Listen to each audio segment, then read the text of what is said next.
అనేది మహిళలకు దక్కకుండా ఆ బిల్లు వీగిపోయేలాగా ఓటు వేయడం వల్ల ఆ రిజర్వేషన్ అవకాశం అనేది కోల్పోవడం జరిగింది.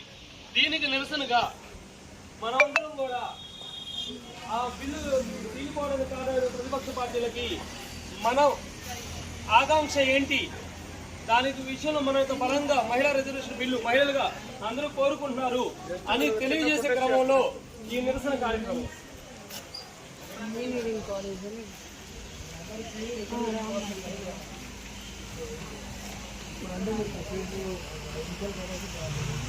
మామూలుగా అది రేపు